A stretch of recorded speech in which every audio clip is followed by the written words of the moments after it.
अस्पृश्यता, ये छुआछूत, ये जाति भेद आजादी के 50-55 साल के बाद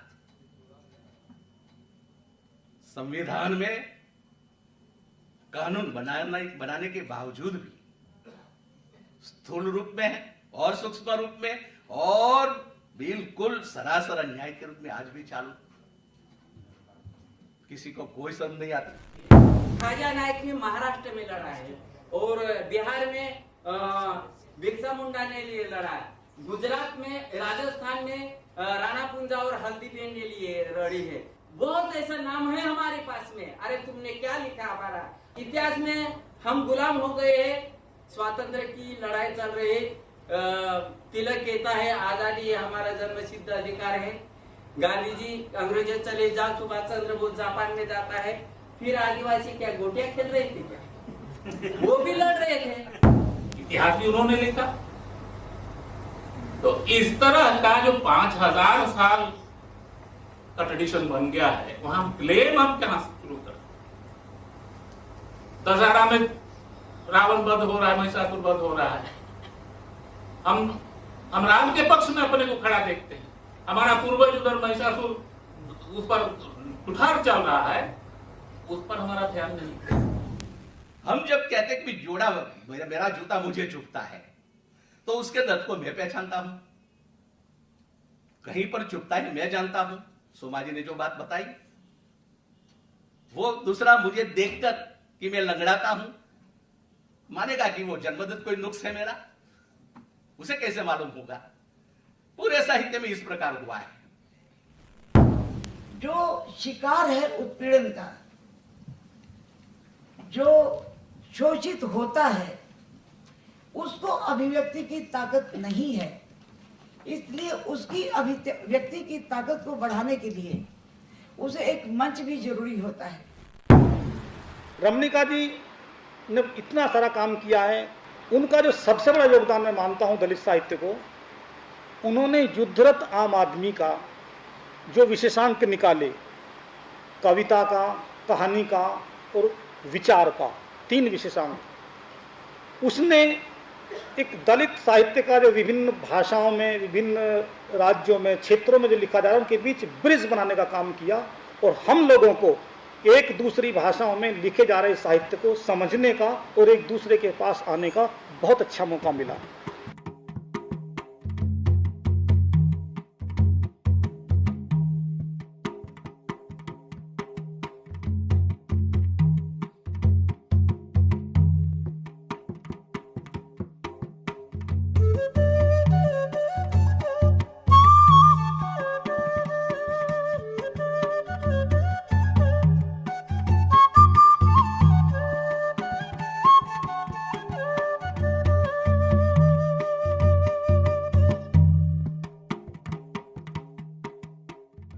भारत में हजारों सालों से चली आ रही मनुवादी श्रेष्ठता आधारित भेदभावपूर्ण विकृत संस्कृति में सभी अवर्ण शूद्र जातियों में पढ़ना लिखना वर्जित था और पंचम जातियों का तो पढ़ने का प्रयास भी दंडनीय था। राम युग में शंभूक ने इन मर्जनाओं को तोड़ा तो आधुनिक काल में फुले व अंबेडकर ने शंभूक के संघर्ष को फिर से जिंदा किया। गौतम बुद्ध के अपह दीपो भव से प्रेरणा लेकर डॉक्टर अंबेडकर ने नारा दिया, शिक्षित हो, संगठित हो और संघर्ष करो। समानता, आज़ादी और भाईचारा के लिए अपनी अस्मिता और आत्मसम्मान को जागृत करो ताकि दूसरों का तुम्हारे प्रति और तुम्हारा अपने प्रति नजरिया बदले। शेर बनो, दया नहीं अधिकार मांगो। महाराष्ट्र जग गया। दलितों के कलम और बंद मुट्ठियों का संकल्प सदियों की गुलामी को तोड़ने के लिए कटिबद्ध हो गया। बाबा साहब भीमराव अंबेडकर ने जो चेतना व संघर्ष की नई राह चुनी, उसे हिंदी क्षेत्र में आने में काफी समय लगा। मजबूत सामंती जकड़न के बीच दलितों और स्त्रियों की छटपटाहट कभी कभार दिख रही थी, मगर संघर्ष का सोता फूट नहीं रहा था। दूसरी तरफ सदियों से सभ्यता से बहिष्कृत कर तथाकथित मूल धारा द्वारा जंगलों में बराबर खदेड़े जाने के बावजूद भी आदिवासी समाज अपनी जंगल, जमीन और अपनी अस्मिता को बरकरार रखे हुए था। पर उपनिवेशवादी हमलों, बाहरी आबादी की घुसपैठ के कारण उनके अस्तित्व पर भी खतरा मंडराने लगा था। वह विस्थापन, पलायन और अपने अस्तित्व के संकट से जूझ रहा था। इसलिए समूह, समाज या क्षेत्र की पहचान एक अहम मुद्दा बन चुकी थी। बाकी भारत में लड़ाइयाँ मजदूरों की चल रही थी, सत्ता कांग्रेस के हाथ से निकल चुकी थी, सांप्रदायिक समस्याएं भी जन्म ले चुकी थी। तो उस समय भारत कई तरह से आंदोलित था। अलग क्षेत्रीयवाद कहते हैं, क्षेत्र बनाने का आंदोलन, अलग राज्य बनाने का आंदोलन, अलग भाषा की मान्यता का आंदोलन, जो हिंदू राष्ट्र बनाने का आंदोलन, और या फिर मजदूर किसान पर, और इधर हम लोग का आंदोलन लोकल के सवाल पर, ये कोलफील्ड लेबर यूनियन, इसके माध्यम से हम लोग लोकल का आंदोलन, लोकल लोगों को नौकरी दो, जिसे बाद में लोगों ने डोमिसाइल आंदोलन में बदला, ये चीज़ हम ही ने शुरू की थी। लड़ाई जब आगे बढ़ी तो इसके सांस्कृतिक पक्ष को सहेजने के लिए एक क्रियाशील मंच की जरूरत पड़ी। तब पहले से ही बिहार, झारखंड में श्रमिक संगठन और राजनीतिक मंच के माध्यम से दलितों, आदिवासियों, विस्थापितों, मजदूरों एवं स्त्रियों के अधिकारों के लिए युद्धरत कामरेड रमणिका गुप्ता, जो मांडू से विधायक रह चुकी थी, सामने आई। और जब मैं इनसे जुड़ी, मजदूरों से जुड़ी, किसान आंदोलन से जुड़ी, आदिवासियों के आंदोलन से, विस्थापितों के आंदोलन से जुड़ी, तो उनके मुद्दे हम लोग उठाया करते थे और उनके लिए पर्चे भिन्न भिन्न छापा करते थे। बहुत सी समस्याएं आती थी और उनके बारे में मैं कविता भी लिखती थी और भी कोई लोग कविता करते थे। तो हमने शुरू में तो कविता गोष्ठियाँ अपने घर करानी शुरू की, या सृजन का काम, साहित्य सृजन का, ताकि उनके विषय को लोग उठाएं, एक तरह के लोग जुटते थे। लेकिन उससे भी जब देखा काम नहीं चला और मजदूरों की सारी चीज़ों को हम एक्सप्रेस नहीं कर सकते थे खाली पर्चे के माध्यम से, तो हमने सोचा कि मजदूर, किसान, औरत और जिन भी चीज़ों पर हम सृजनरत हैं, सोचा कि पत्रिका निकाली जाए। और वो पत्रिका भी, इसे नाम भी रखा चुन के, आम आदमी। चूँकि हमें आम आदमी नाम से मिला नहीं तो हमें युद्धरत उसमें जोड़ना होगा, तो युद्धरत जोड़ा। चूँकि उस समय आंदोलन ही आंदोलन था चारों तरफ। 1985 में हम लोगों ने पत्रिका का पहला इशू निकाला, 85-86 के बीच।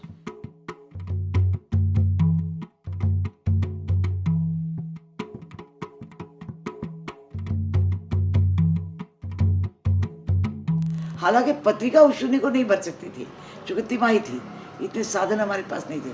लेकिन 3 महीने में भी जो लोग सृजन करते थे, जो बुद्धिजीवी वर्ग हमसे कटा हुआ था, टू बी वेरी फ्रैंक कहें, तो उनमें रुचि पैदा करने के लिए, ताकि उसके माध्यम से हम इनकी मांगों को भी रखेंगे और उनमें रुचि पैदा करने के लिए ऐसी जमातें जिनको आना चाहिए आगे। सर्वहारा था मेरे साथ। दलित आंदोलन अपने शिखर पर पहुंच रहा था पूरे देश में, लेकिन हिंदी पट्टी में पिछड़ा हुआ था। हिंदी पट्टी में दलित की बात करना ही, तब हमने कहा कि हम दलित अंक निकालेंगे। कम्युनिस्ट विचारधारा के लोग भी दलित विचारधारा को स्थान देने को तैयार नहीं थे। मैं खुद कम्युनिस्ट थी और मैंने इसको महसूस किया कि बिना सामाजिक स्तर पर लड़े हम कोई समानता नहीं पा सकते। मैंने पार्टी के भीतर भी और बाहर भी, अपनी पत्रिका के स्तर पर और फिर ये संगठन बनाने की मैंने शिद्दत से महसूस किया कि हम एक संगठन बनाना चाहिए।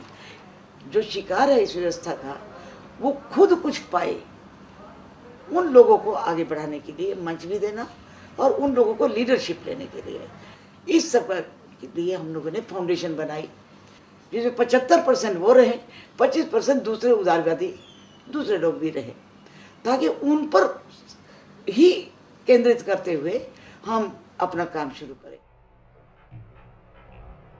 फाउंडेशन के गठन के बाद हिंदी में दलित आदिवासी लेखन को पहचान देने की एक नई शुरुआत हुई, जो एक क्रांतिकारी और कई मायनों में ऐतिहासिक हस्तक्षेप थी। फाउंडेशन का मूल मंत्र था अपनी लड़ाई खुद लड़ो। फाउंडेशन ने युद्धरत आम आदमी पत्रिका के 21 विशेषांक निकाले, जो दलित, आदिवासी, स्त्री, जनभाषा, मजदूर व लघु पत्रिका विमर्श पर आधारित है। अंबेडकर की भूमि महाराष्ट्र दलित लेखन की मजबूत परंपरा थी, पर हिंदी पट्टी मुखर नहीं हो पाई थी। फाउंडेशन ने युद्धरत आम आदमी तथा पुस्तकों के माध्यम से तेलुगु, गुजराती, पंजाबी, तमिल, मराठी तथा मलयालम जैसी भारतीय भाषाओं के सैकड़ों दलित लेखकों की रचनाएं अनुवादित करवाकर दलित साहित्य को एक राष्ट्रीय आंदोलन का स्वरूप दे दिया। साहित्य तो हमेशा बटा रहा है, फिर ब्राह्मण साहित्य भी हो गया, बनिया साहित्य भी होगा, कई तरह के साहित्य इस देश में चलते रहे हैं। लेकिन दलित साहित्य पर पहले प्रगतिवाद पर बवाल मचा, जनवादी पर बवाल मचा, चूंकि वो आम आदमी को सामने ला रहा था। और दलित साहित्य के ऊपर इसलिए बवाल मचा कि केवल आम आदमी को नहीं, आम आदमी में भी जो सबसे नीचे डंडे पर था, जो अछूत बना दिया गया था समाज द्वारा, मनुष्य को ही पशु बना दिया गया था, ये वो मनुष्य बनने की प्रक्रिया में मनुष्यता के शर्तों पर जीने का अभियान चला रहे थे, ये उनका साहित्य था। इसलिए दरकार पड़ी कि जिन्होंने भोगा है उस कष्ट को वो लिखेगा, वो दलित जब लिखेगा वो ज़्यादा प्रामाणिक होगा।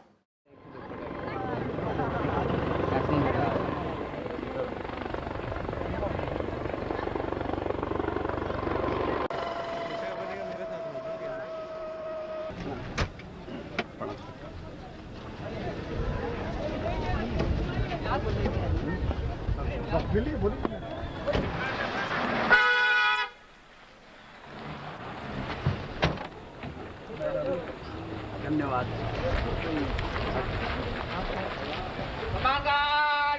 राष्ट्रीय सलूट,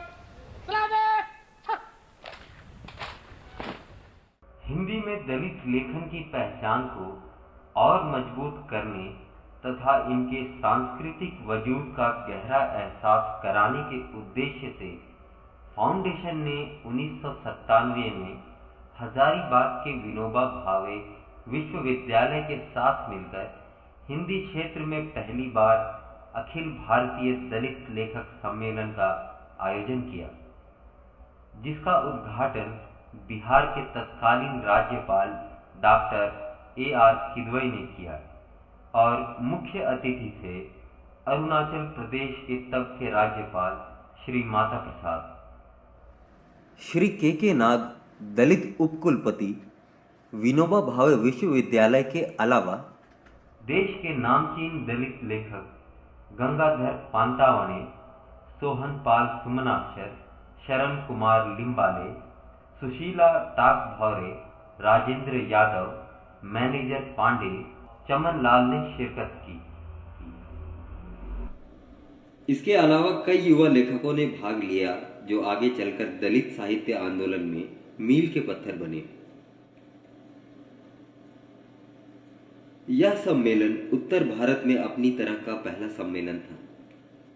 इसमें बुद्धिजीवी, शिक्षकों, अभ्यर्थियों और मीडिया ने शिरकत की। युद्धरत आम आदमी त्रैमासिक, जिनकी प्रधान संपादक रमणिका गुप्ता है, मैं कुछ कहना चाहता हूँ।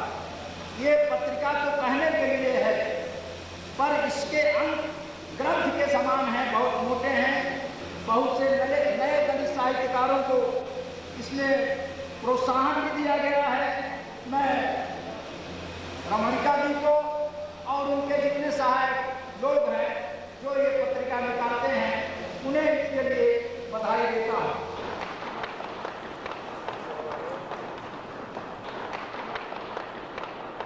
2 दिवसीय सम्मेलन में 3 सत्र हुए, जिनके विषय थे शिक्षा का पाठ्यक्रम एवं दलित साहित्य, आदिवासी संस्कृति और हिंदी में महिला लेखिकाओं के उपन्यास तथा दलित साहित्य की अवधारणा और सौंदर्य शास्त्र। पत्रकारों ने कहा, अखबारों में एडिटोरियल लिख के कि ये दलित साहित्य तो दलित तो कभी साहित्य होता ही नहीं, ये तो हिंदी साहित्य का बेड़ा गर्क करने के लिए आया। लेकिन साथियों, हमने उनको कहा कि दलित साहित्य तो नहीं होता, लेकिन दलित मनोवृत्ति तो होती है। और जिन लोगों की दलित मनोवृत्ति है और जो लिखते हैं अपना साहित्य, वो उसी को ही हम ये कहना चाहते हैं कि उनके अनुसार वही दलित साहित्य है। लेकिन हमारे अनुसार दलित साहित्य वो है जो दलितों के उत्थान के लिए लिखा जाता है। समूचा हिंदी साहित्य मूल रूप से गांधी, मार्क्स और अंबेडकर इन तीन महापुरुषों के विचार एवं दर्शन से प्रभावित, प्रेरित व अनुप्राणित रहा है। इन तीन विचारधाराओं से प्रभावित साहित्य को मोटे तौर पर हम परंपरावादी, प्रगतिशील या जनवादी तथा दलित इन तीन भागों में विभक्त कर सकते हैं। इसी विभाजन के आधार पर इन तीनों प्रकार के साहित्य का मूल्यांकन करना होगा, तभी ही हम शिक्षा पाठ्यक्रम में दलित साहित्य के संबंध में गंभीरता एवं न्याय संगत ढंग से विचार कर सकते हैं। क्या संसद कोई कानून बनाए कि दलितों का लिखा हुआ साहित्य विभिन्न विश्वविद्यालयों में अनिवार्यतः पाठ्यक्रम में रखा जाए? ऐसा कानून है, ये किसी ने नहीं कहा। एक बहुत संकीर्ण चिंतन धारा को राष्ट्र चिंतन धारा बनाया जा रहा है। हमसे कहा जा रहा है कि उस धारा में आइए। क्यों आए धारा में? दलितों की, पिछड़ों की, अल्पसंख्यकों की शक्ति चिंतन धारा को मिला के धारा बनी। आप इस साहित्य की बात कर रहे हैं, हम तो कहते हैं सारा पाठ्यक्रम दोबारा लिखा जाना चाहिए, पूरा पाठ्यक्रम फिर से बनाया जाना चाहिए।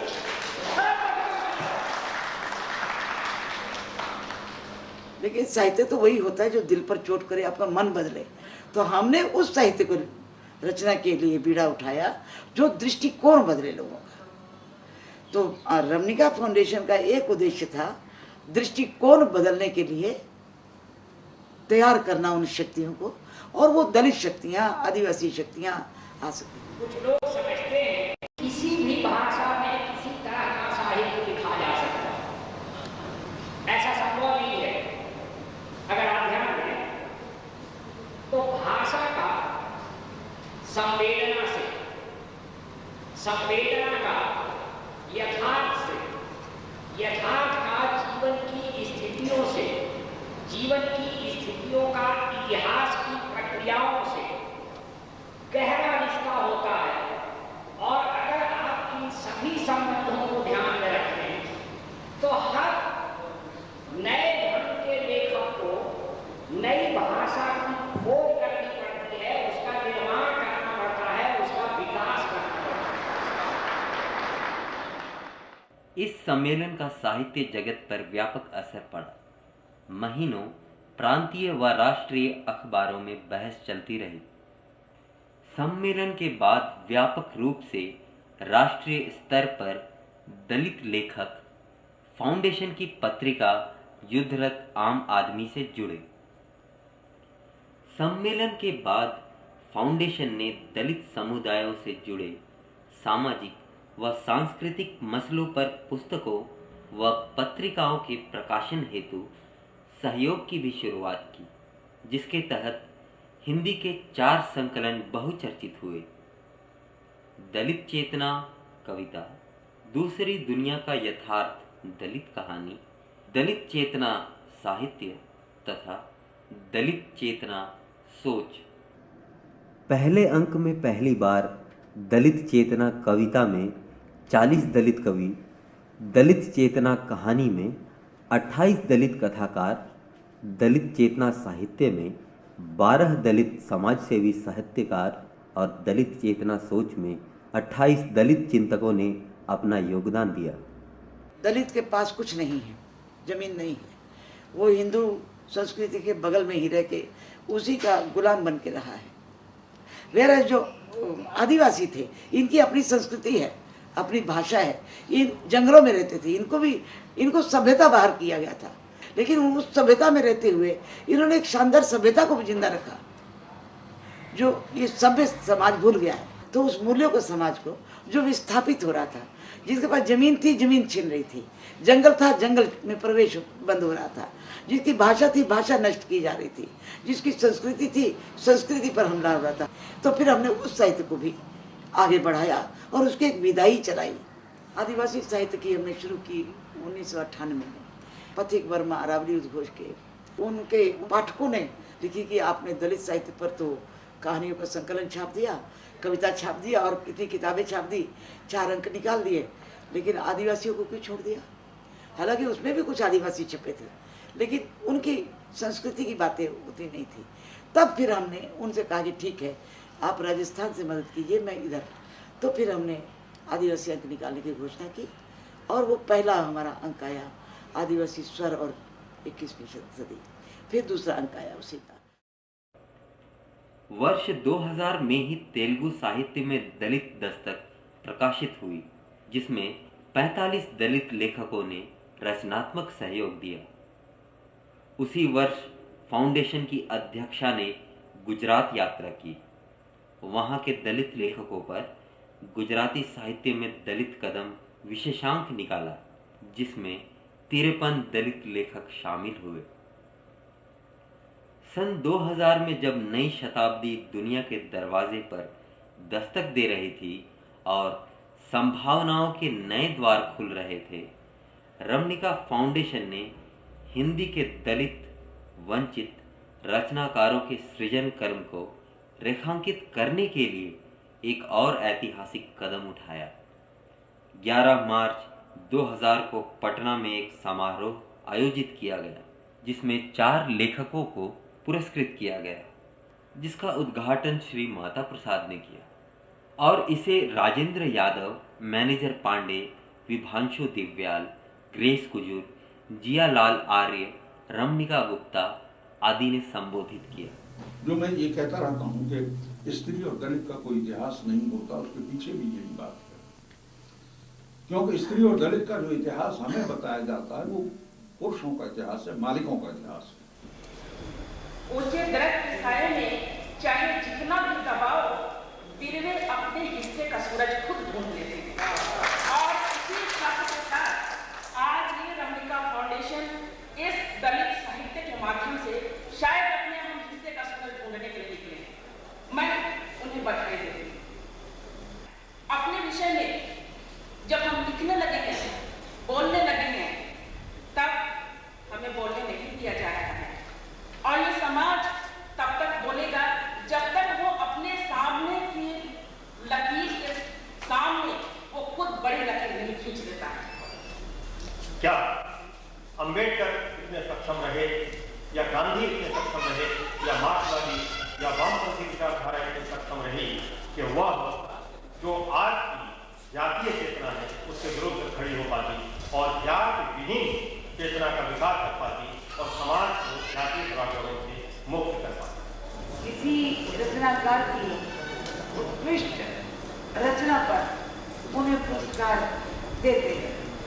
साहित्यकारों को सम्मान बहुत तरीके से दिए जा रहे हैं। हम लोगों ने उसमें एक शर्त और जोड़ी।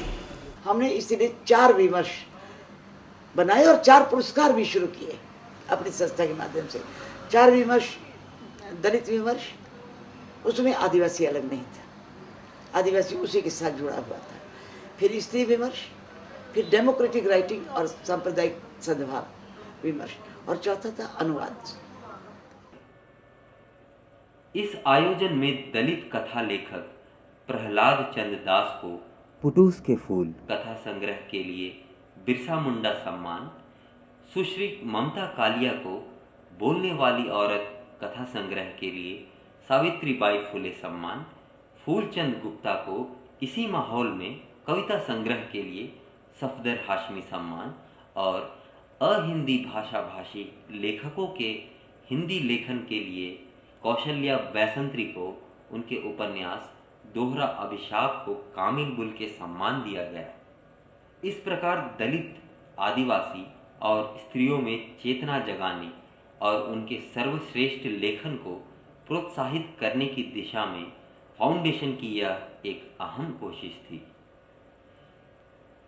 इसी साल से गतिविधियों का केंद्र दिल्ली बन गया और विभिन्न भारतीय भाषाओं के दलित तथा आदिवासी साहित्य के हिंदी में अनुवाद और प्रकाशन का सिलसिला शुरू हुआ।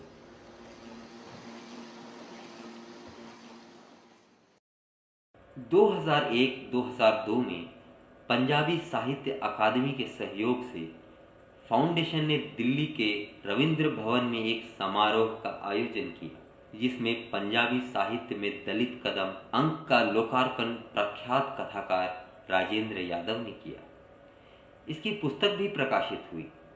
जैसे दलित साहित्य जो अंबेडकर की सोच पर लिखा जा रहा है वही दलित साहित्य है। जर्मना दलित होकर बजरंगबली का पाठ लिखे तो वो दलित साहित्य नहीं है। उसको अंबेडकर की उस सोच जिसमें मार्क्स की सोच भी शामिल है, फुले की सोच भी शामिल है, गौतम बुद्ध की सोच भी शामिल है और अंबेडकर की सोच भी, और मॉडर्न आज के युग की सोच शामिल है। ये सारी सोच इसमें शामिल है, वो दलित साहित्य है। और जिसमें ट्राइबल्स की जो अपनी संस्कृति है उसके आधार पर मानवता की, पूरी मानवता की सोच शामिल है, जो प्रकृति के साथ सह अस्तित्व के साथ जीना चाहता है, प्रकृति पर कब्जा नहीं करना चाहता। तो फिर हम लोगों ने आदिवासी सम्मेलन बुलाने की घोषणा की। 1 जून को हमारा सम्मेलन साहित्य अकेडमी को मैंने लिखा, उन्होंने हमें मदद किया और ज्वाइंट रूप में, संयुक्त रूप में पहला सम्मेलन आदिवासियों का, देश में पहला सम्मेलन हमने 9 राज्यों का वहाँ किया। और AITLF का गठन, वो 1 तारीख को सम्मेलन होता है। महाश्वेता देवी शायद 1 दिन पहले आई थी, ये 31 जुलाई को, और लेकिन बाकी लोग वो कह गई थी, तो हम लोगों ने ये all India tribal literary forum का गठन करने का 2 तारीख को फैसला लिया और एक मीटिंग करके जितने आदिवासी लेखक आए थे यहीं पर मीटिंग हुई और AITLF यानी अखिल भारतीय आदिवासी साहित्य मंच बना, तो अंग्रेजी में all India tribal literary forum. हाथू हाथू टूला टूला साड़ी लेना सुंदूराम, साड़ी लेना सुंदूराम,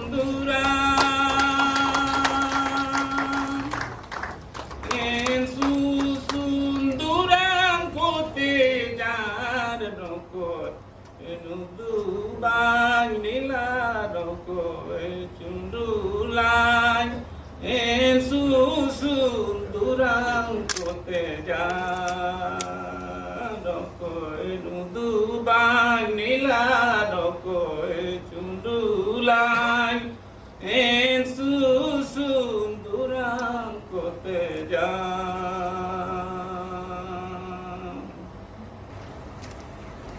आज इधर जो ट्राइबल राइटर लोग सब आए हैं, इससे महत्वपूर्ण, इससे बड़ा कोई साहित्य सम्मेलन मेरे जीवन में मैं किधर भी नहीं देखी।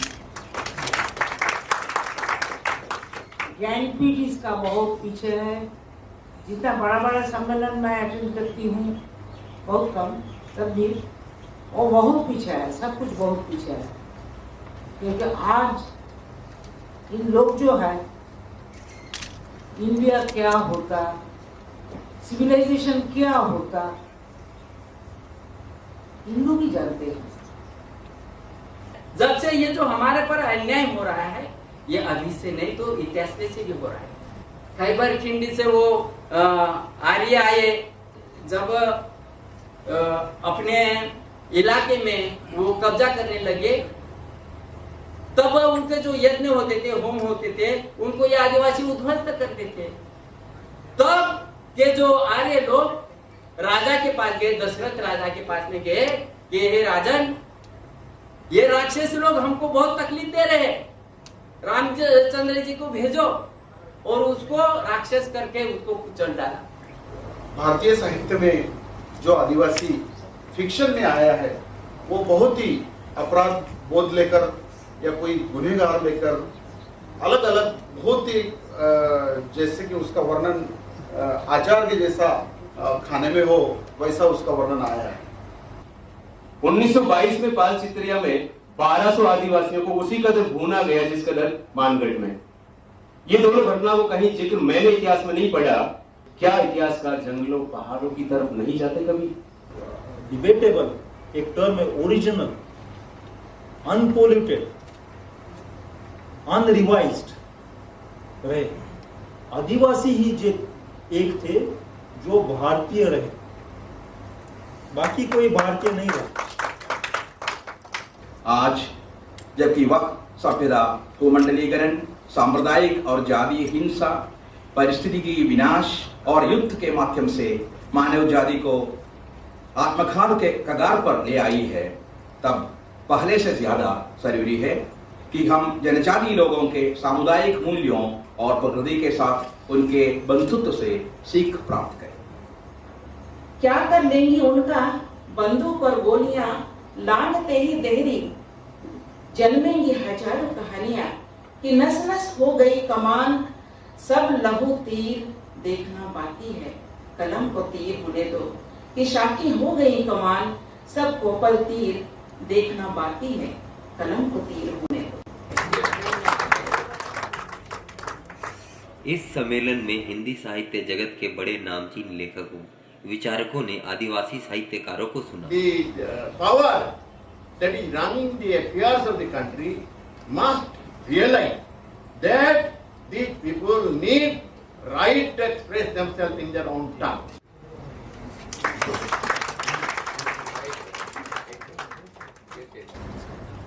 यह सम्मेलन फाउंडेशन के गौरवशाली इतिहास में एक मील का पत्थर है।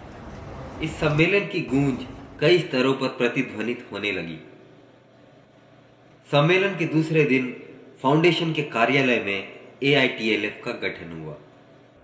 इसके अध्यक्ष रामदयाल मुंडा तथा महासचिव वाहरू सोनवणे हुए। रमणिका फाउंडेशन को इसका समन्वयक बनाया गया और इसका 12 सूत्रीय एजेंडा प्रसारित किया गया।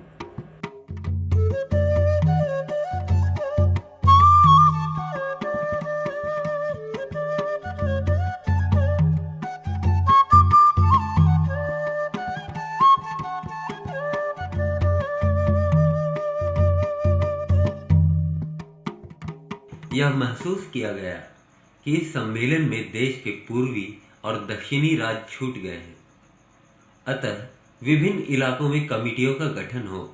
इसी क्रम में उत्तर पूर्व में मंच का क्षेत्रीय सम्मेलन 21 दिसंबर 2002 को गुवाहाटी में हुआ, जिसमें असम विधानसभा के तत्कालीन अध्यक्ष पृथ्वी माझी सहित विमल देव वर्मा, त्रिपुरा, किन्फार्म सिंह, बिजोया सावियान, मिनी मोन लालू, मेघालय, अनिल बोरो, रमाकांत बसुमतारी, प्रमिला रानी बोरो आदि अनेक आदिवासी लेखकों ने भाग लिया। वहीं 18 और 19 जनवरी 2003 को कन्नड़ विश्वविद्यालय हम्पी में दक्षिण में मंच का सम्मेलन हुआ। A meeting took place in our office on 2nd June and the tribal writers met and decided that let us form a forum and have our own agenda. In this direction, we have organized this conference and seminar in collaboration with Ramanika Foundation, New Delhi.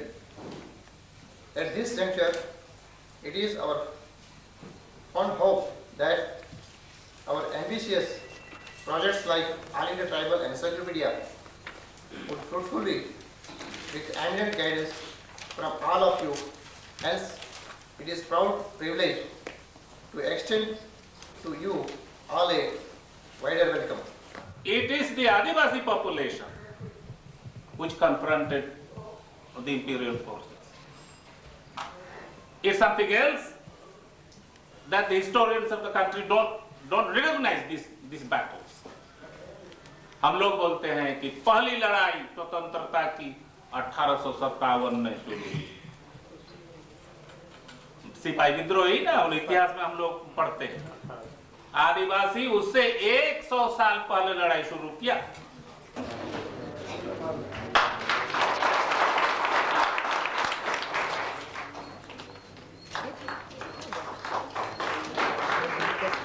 अपने गौरवशाली परंपरा को आगे बढ़ाते हुए Ramanika foundation ने सम्मान 2 की घोषणा की और 2003 में राजेंद्र भवन नई दिल्ली में पुरस्कार वितरण समारोह का आयोजन किया। रांची विश्वविद्यालय के पूर्व कुलपति डॉक्टर रामदयाल मुंडा जी उपस्थित हैं। मैं उनसे अनुरोध करती हूं कि इस कार्यक्रम का उद्घाटन करें दीप जलाकर विधिवत। राजेंद्र जी। आदिवासी दलित साहित्य अगर एक पश्चाताप करना चाहिए, का बोध कराए, जो हम डिरेल्ड हो गए हैं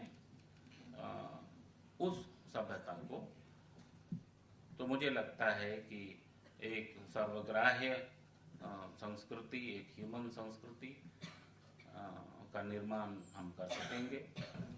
रमणिका फाउंडेशन की दो बहुत बड़ी उपलब्धियां हैं जिनको हमें मानना ही पड़ेगा।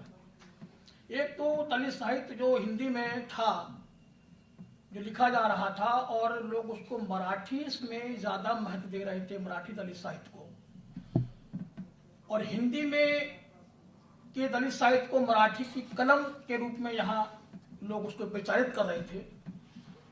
तो रमणिका जी ने जो बहुत बड़ी उपलब्धि उनकी है कि उन्होंने मराठी साहित्य को छुए बगैर, उसको बिल्कुल टच नहीं किया, और पूरे देश की अन्य भाषाओं में लिखे जा रहे दलित साहित्य को एकदम हिंदी में ला दिया,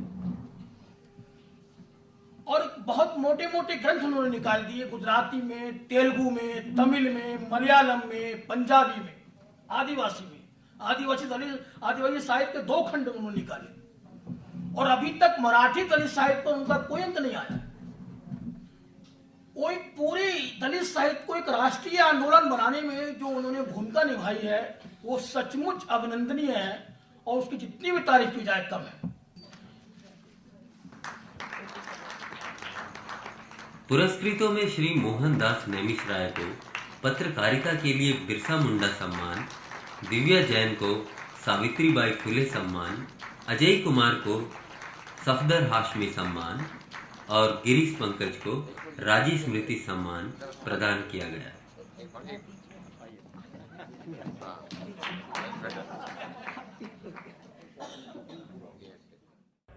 पिछले 1 दशक से फाउंडेशन लगातार अपनी पत्रिका तथा प्रकाशनों के माध्यम से देश के कोने कोने से विभिन्न भाषाओं में लिखे जा रहे आदिवासी साहित्य को सामने ला रहा है।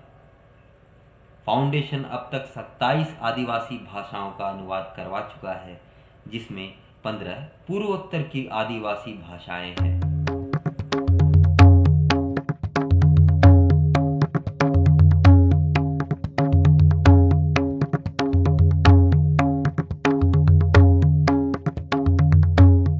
फाउंडेशन आदिवासी साहित्यकारों को मंच देने, उनका सशक्तिकरण करने एवं उन्हें राष्ट्रीय फलक पर लाकर उनमें नेतृत्व पैदा करने हेतु प्रयासरत है। सफर चलता रहा, कई पड़ाव आते रहे।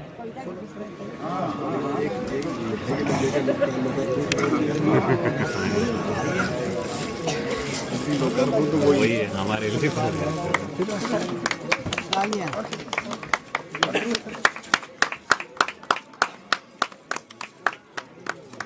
बधाई रमणिका जी को, बहुत बहुत बधाई।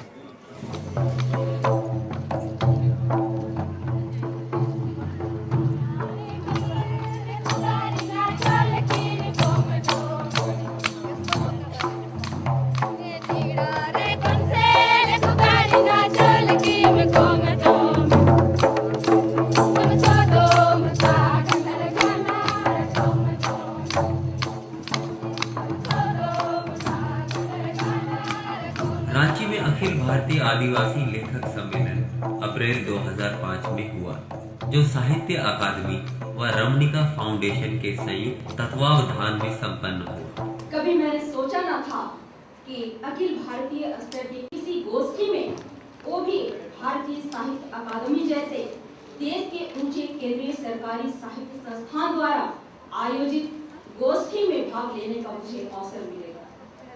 परम सौभाग्य है यह मेरे लिए और अपने वो समाज के लिए।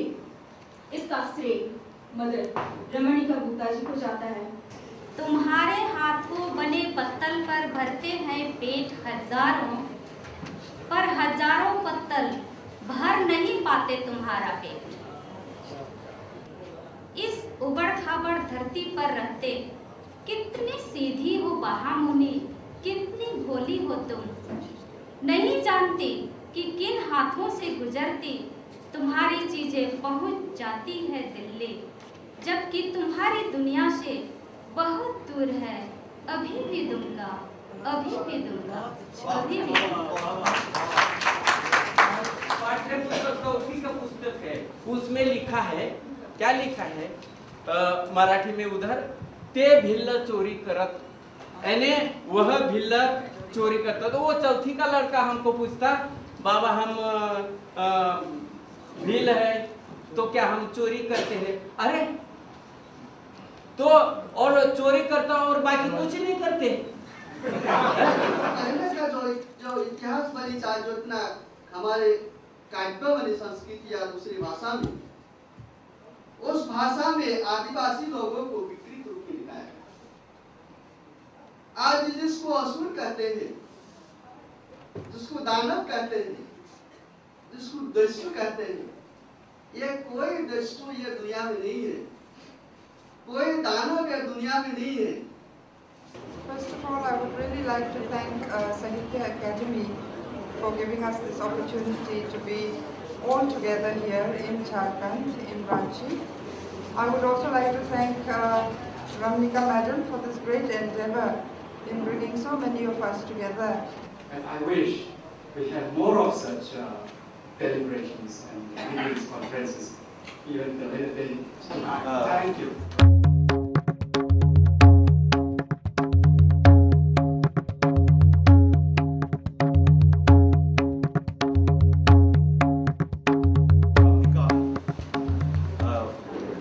We want to give here Naga ladies shower, Naga लड़की का कपड़ा।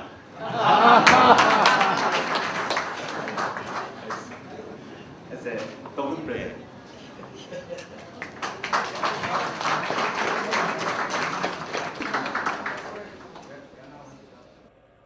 फाउंडेशन ने देश भर के आदिवासी लेखकों का परिचय एवं अवदान नाम से एक पुस्तक श्रृंखला शुरू की है, जिसमें पूर्वोत्तर खंड प्रकाशित भी हो चुका है।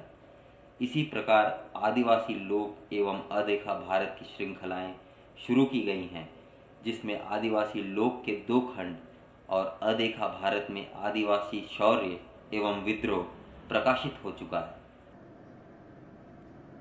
सन 2006 में आइजॉल में AITLF के कार्यक्रम में भारत आदिवासी सम्मान LT लियाना खियांगटे और निर्मला पुतुल को मिजोरम के राज्यपाल श्री कोल्टी के द्वारा दिया गया।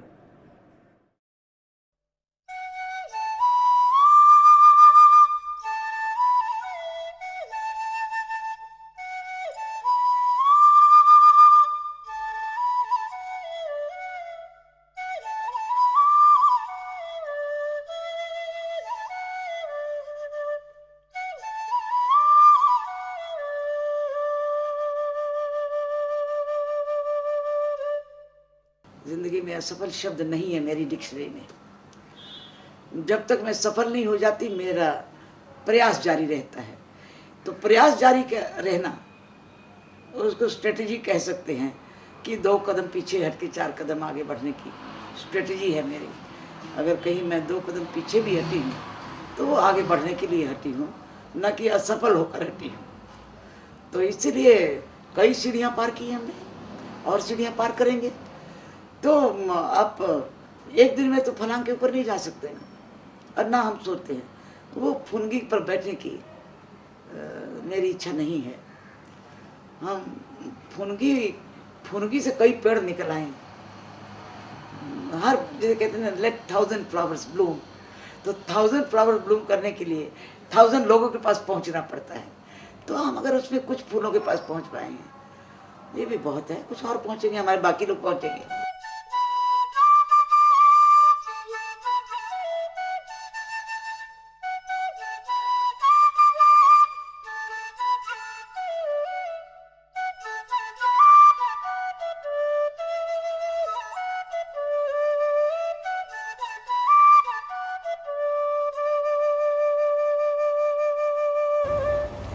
वे बोलते नहीं थे, बिना बोले खाते, बिना बोले पीते, हंसते गाते सोते, पर वे बोलते नहीं थे।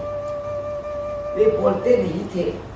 लकड़ियां काटते, हल नादते, रोपनी निकोनी करते, कटनी के झूम सजाते, महुआ चुनते, बटोरते, सखों के बीज बीनते, कुसुम फूल सिझाते, बांसों के जंगल का जंगल सूपों और टोकरियों में भून डालते, पर वे बोलते नहीं। वे बोलते नहीं थे। भूख को भूख, प्यास को प्यास कहना आता नहीं था उन्हें। मार को मार, अन्याय को अन्याय, जुल्म को जुल्म कहना उनकी सोच के दायरे के बाहर था, सोच के दायरे में नहीं था। इसलिए बिना कहे, बिना बताए मर जाते वे लोग, या जंगल छोड़ भाग जाते, या भगा दिए जाते, जड़ों से काटकर, ट्रकों में लादकर, रेल में साजकर असम, पंजाब, कर्नाटक भेज दिए जाते जरूरी सामान की तरह, भेज दिए जाते जरूरी सामान की तरह। पर वे बोलते नहीं थे, वे पूछते नहीं थे सवाल, चूंकि वे सवाल करना जानते नहीं थे, इसलिए उन्हें छोड़ दिया जाता था उनके गांव में उग आए शहर के कंक्रीट के जंगलों में, जहां उनके पूरे का पूरा पहाड़, पूरी की पूरी नदी, उसका पूरा का पूरा बालू कंक्रीट के घरों में समा गया, कंक्रीट के घरों में समा गया था, जहां उनकी नदी लुक की पिघलती सड़क बन गई थी, जहां उनकी नदी लुक की पिघलती काली परत सी सख्त होकर सड़क बन गई थी, जहां उनकी जमीन पर मेड़ नहीं दीवार खड़ी हो गई थी, जहां उनके खेत पर मेड़ नहीं दीवार खड़ी हो गई थी। भट्टे की चिमनी ने नील ली थी उनकी फसल, भट्टे की चिमनी ने निगल ली थी उनकी फसल। विस्फोटों ने बदल दिए थे जल स्रोत, बिरवे सूख गए, धरती ऊसर, चूंकि वे बोलते नहीं थे, सोचने की बात तो दूर, पर अब वे बोलने लगे, पर अब वे बोलने लगे हैं। भूख को भोजन, प्यास को पानी, मार को लाठी कहना सीख गए, मार को लाठी कहना सीख गए हैं। अब वे सुनने लगे हैं सड़क के नीचे बहती अपनी नदी की कलकल चर्चा। अब वे सुनने लगे हैं सड़क के नीचे बहती अपनी नदी की कलकल छलछल। अब वे सोचने लगे हैं शहर में लुक की नदी पर रिक्शा चलाते चलाते अपने फेफड़ों में हुए सुराख का राज, अपने फेफड़ों में हुए सुराख का राज वे जान गए हैं, इसलिए मांग रहे हैं हिसाब, लौटाने की जिद कर रहे हैं अपने फेफड़ों की हवा, लौटाने की जिद कर रहे हैं अपने फेफड़ों की हवा, जो धोंकनी से चलती उनकी सांसों में, शहर को रिक्शा में ढोते ढोते छोड़ी थी लुक की परतों से सख्त होकर बनती सड़क की नदी पर वे बोलने लगे हैं। भूख को भोजन, प्यास को पानी, मार को लाठी कहने लगे हैं, क्योंकि वे बोलने लगे हैं, अब वे बोलने लगे हैं, अब वे बोलने लगे हैं।